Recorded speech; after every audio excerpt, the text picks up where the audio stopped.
दोस्तों, पिछली क्लास में हमने बाबर को पढ़ा था। अब बाबर के बड़े बेटे हम हुमायूं के बारे में पढ़ेंगे।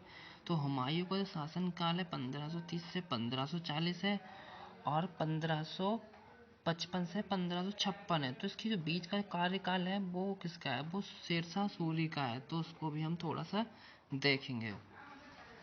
अगर हम इसके नाम की बात करें तो नाम इसका है नसरुद्दीन मोहम्मद हुमायूं, और ये बाबर का सबसे बड़ा बेटा है हुमायूं। अगर एग्जाम में पूछा जाए कि नसरुद्दीन मोहम्मद किसका नाम है तो आप कहेंगे हुमायूं के।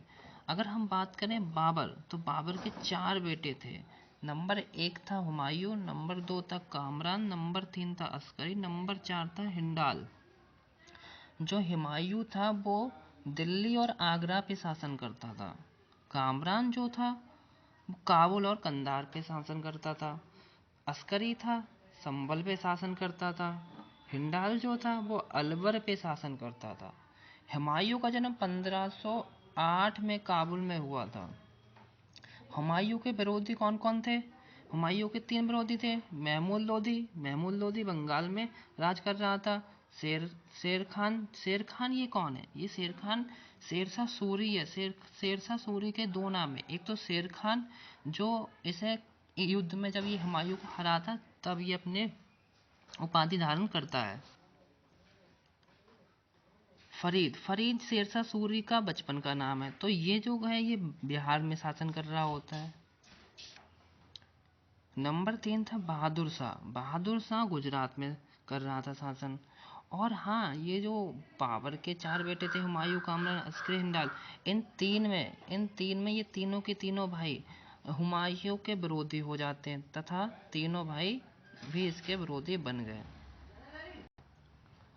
हुमायूं का प्रथम कालिंजर के किले पर जो ये आक्रमण करता है उसमें ये विफल हो जाता है। उस वक्त जो कालिंजर के शासक थे वो कौन थे? प्रतापरुद्र देव। 1531 में धौरैया का युद्ध लड़ा गया जिसमें हुमायूं ने महमूद लोदी को हत्या करवा दी। महमूद लोदी को हराकर हत्या कर दी। इसके बाद शेरखां ने बंगाल पर कब्जा कर वहां का शासक बना, जो चुनारगढ़ किले में रहने लगा था। 1532 में हुमायूं ने 6 माह तक किले पर घेराव रखा। बाद में शेरखां ये भाई है शेरशाह सूरी, छोटी सेना की टुकड़ी भेजकर संधि कर लेता है। वहां पे शेर खान जो होता है, शेरशाह सूरी होता है, वो वहां पे संधि कर लेता है हुमायूं के साथ 1532 ईस्वी में। और जो हुमायूं होता है 6 माह तक अपने किले के चारों ओर घेराव करके रखता है दुर्ग के। 1533 में बहादुर शाह पराजित किया। हुमायूं जो था वो जो गुजरात में इसका विरोधी था नंबर 3 पे बहादुर शाह, उसको ये कब पराजित कर देता है हुमायूं? 1533 में। 1538 में हुमायूं ने 2 बार चुनाव पर आक्रमण किया और वहां से भाग गया। अब चूनागढ़ पे क्योंकि वो शासन कर रहा था शेर खान, तो हुमायूं ने 1538 में उस पर हमला बोल दिया और वहां से शेर खान भाग गया, शेरशाह सूरी भाग गया। 1539 में चौसा का युद्ध लड़ा गया हुमायूं और शेर खान के मध्य। इसमें शेर खान ने हुमायूं को पराजित किया और शेर खां की उपाधि धारण की। देखो यहाँ पे शेर खान ने शेर शाह की उपाधि धारण की, तभी इसका नाम क्या पड़ा? शेरशाह सूरी।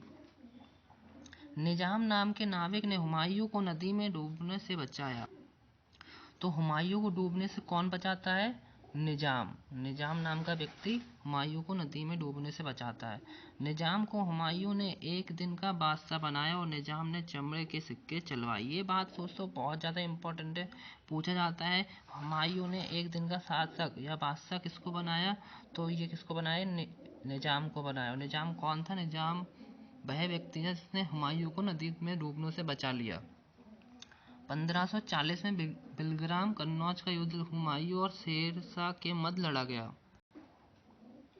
1533 में बहादुर शाह को पराजित किया। तो हुमायूं ने 1533 में बहादुर शाह जो व्यक्ति था उसको पराजित कर देता है, जो गुजरात में शासन कर रहा था, इसका विरोधी होता है। 1538 में हुमायूं ने दोबारा चुनारगढ़ पर आक्रमण किया और वहां से शेर खान भाग गया, मतलब शेरशाह सूरी वहाँ से भाग जाता जब ये हमला करता है 1538 में। 1539 में चौसा का युद्ध लड़ा गया हुमायूं और शेर खां के मध्य। इसमें शेर खां ने हुमायूं को पराजित किया और शेर खां ने शेर खां की उपाधि धारण की। तो यहीं पे 1539 में चौसा का युद्ध होता है, हुमायूं शेर खां के बीच लड़ा जाता है और शेर खां जो है हुमायूं को पराजित कर देता है और वहां से ही शेर खां जो शेर खां की उपाधि धारण करता है। निजाम नाम के नाविक ने हुमायूं को नदी में डुबोने से बचाया। एक क्वेश्चन बहुत बार पूछा जाता है कि हुमायूं को नदी में डुबोने से किसने बचाया, तो आप कहेंगे निजाम ने बचाया। निजाम के बारे में एक बात, निजाम ही वही व्यक्ति है जिसको एक दिन का बादशाह बनाया गया था। किसके द्वारा? हुमायूं के द्वारा। निजाम को हुमायूं ने एक दिन का बादशाह बनाया और निजाम ने चमड़े के सिक्के चलवाए। तो अगर आपसे पूछे एक दिन का बादशाह हुमायूं ने किसको बनाया, तो निजाम को बनाया। 1540 में बिलग्राम कन्नौज का युद्ध हुमायूं और शेर खां के मध्य लड़ा गया। इस युद्ध में शेरशाह ने हुमायूं को पराजित कर शेरशाह सूरी की स्थापना की। तो जो गैप था ना, 2 बार शासन किया था हुमायूं ने, उसके बीच का जो गैप था 1540 से 1540 से 1556 के बीच, तो वहाँ पे शेरशाह सूरी ही था दोस्तों। ये वो गैप है 1540 से 1555-56। तो यहाँ पे इसके बीच में कौन था, तो वो शेरशाह सूरी था। शेरशाह सूरी का यहाँ पे शासन चलता है। 1541 में हुमायूं ने हमीदा बानो बेगम के साथ विवाह किया। इनकी पत्नी का अगर नाम कोई आपसे पूछे तो क्या नाम है? हमीदा बानो बेगम। यही इनका क्या कब्र बनवाती हैं। इसके बाद हुमायूं राजस्थान के अमरकोट के राजा बिरसाल की शरण में गया। वहां पर 15 अक्टूबर 1542 अकबर का जन्म हुआ। तो अकबर का जन्म कब हुआ होता है? 1542। और अकबर इसी का पुत्र है हुमायूं का। और अकबर शासन पे कब बैठता है? 1556, जब इसकी मृत्यु हो जाती है हुमायूं की। अकबर के बचपन का नाम क्या था? बदरुद्दीन था। हुमायूं गुरु अंगद से आशीर्वाद लेने गया। गुरु अंगद कौन थे? गुरु अंगद सेकंड गुरु थे। और गुरु अंगद ही वो व्यक्ति थे, गुरुमुखी लिपि का इन्होंने आविष्कार किया था। गुरुमुखी जो लिपि थी, इसी में जो ये गुरुमुखी लिपि है, इसी में कौन? सिकंदर लोदी अपनी रचनाएं लिखता था। 1545 में इसने अपने भाइयों पर आक्रमण कर काबुल और कंधार के युद्ध को जीता और अपने भाई कामरान की हत्या करवा दी। इसने अपने भाई कामरान को ही मरवा दिया, सेकंड पुत्र था। और 2 पुत्र थे उसके, वो भी इसके विरोधी थे और ये भी इसका विरोधी था। काबुल में बैरम खां इसका सेनापति बना। बैरम खां सेनापति इसका था और बैरम खां आगे चल के अकबर का कौन बनता है? संरक्षक बनता है। 1554 ईस्वी में पेशावर पर आक्रमण किया हुमायूं ने। 1555 में आक्रमण किया। उसके बाद वह पंजाब गया जहां सूरी वंश का शासक शासन कर रहा था। 1555 में ही मच्छीवाड़ा का युद्ध हुमायूं और नसीम खां के बीच हुआ, जिसमें हुमायूं को विजय मिली। 1555 में सरहिंद का युद्ध लड़ा गया और वहां हुमायूं सिकंदर सूरी के मध्य लड़ा गया, जिसमें हुमायूं की विजय हुई। इन दोनों युद्धों में किसकी विजय होती है? हुमायूं की विजय होती है। 1556 में हुमायूं दिल्ली के दीन पनाह नगर में शेर मंडल पुस्तकालय की सीढ़ियों से गिरकर मृत्यु हो जाती है। तो आप याद रखेंगे ये बात, तो कई बार कई एग्जाम में पूछी गई कि दीन पनाह नगर से का जो पुस्तकालय होता है, वहां से गिर के किसकी मृत्यु होती है? तो शेर खां की होती है। दूसरी बात वो क्या था? शेर मंडल पुस्तकालय था। कौन सा पुस्तकालय? शेर मंडल। ये बात बहुत ज्यादा इंपॉर्टेंट है, आपको याद रखनी होगी। काबुल में बैरम खां सेनापति था। अरे ये पेशावर आक्रमण किया, ये तो हमने दोस्तों पढ़ लिया। एक सेकंड रुको, दूसरी स्लाइड लगाते हैं। 1556 में हुमायूं दिल्ली के दीनपा नगर में शेर मंडल पुस्तकालय की सीढ़ियों से गिरकर मृत्यु हो जाती है, अभी आपको बताया था।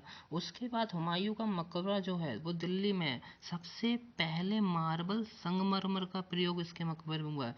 तो आपसे क्वेश्चन पूछा जाता है किसके मकबरे में सबसे पहले संगमरमर का उपयोग हुआ था, तो आपको उत्तर देना है हुमायूं का मकबरा। हुमायूं का मकबरा कहाँ पे? दिल्ली में है, दिल्ली में।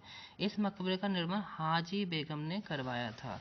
हुमायूं की जीवनी जो थी हुमायूंनामा बहन गुलबदन बेगम ने लिखा था। तो हुमायूं की बहन कौन थी? गुलबदन बेगम थी। और ये किसकी पुत्री थी? ये बाबर की पुत्री थी। यह अफीम का आदी था। ये बहुत अफीम मतलब बहुत आदी था, इसको मतलब नशे में धुत रहता था अफीम के। तो यहीं पे दोस्तों हमारी क्लास ख़त्म होती है। अगर दोस्तों आपको ये क्लास अच्छी लगी हो, क्योंकि कंटेंट इसमें एक नंबर है, पूरा मैंने इस बाब मतलब पूरा हुमायूं को मैंने यहाँ पे समाप्त कर दिया। इसमें अब आपका कोई भी एग्ज़ाम हो, इसमें अब आपका कोई भी एग्ज़ाम हो बिल्कुल नहीं बच सकता, बिल्कुल। चाहे यूपी ट्रिपल एससी का कोई एग्ज़ाम हो, चाहे कोई एसएससी का एग्ज़ाम हो, सीजीएल हो, सीजीएल हो, सारे क्वेश्चन आपको यहीं से मिल जाएंगे। अगर आपको ये वीडियो अच्छी लगो तो आप दोस्तों कमेंट टेक करें और इस वीडियो को शेयर भी करें और हमारे चैनल को सब्सक्राइब करें, जिससे हमें सपोर्ट मिलेगा। ऐसे ही और वीडियो अगर आप चाहते हैं हैंड राइटिंग नोट में तो मैं आपको उपलब्ध कराऊंगा। अगर आप इसकी पीडीएफ चाहते हैं हैंड राइटिंग नोट में तो आपको टेलीग्राम चैनल पे जुड़ना होगा। टेलीग्राम चैनल की लिंक जो है वो डिस्क्रिप्शन में दे रखी है, वहाँ पे जाके आप चेक कर सकते हैं। थैंक यू दोस्तों।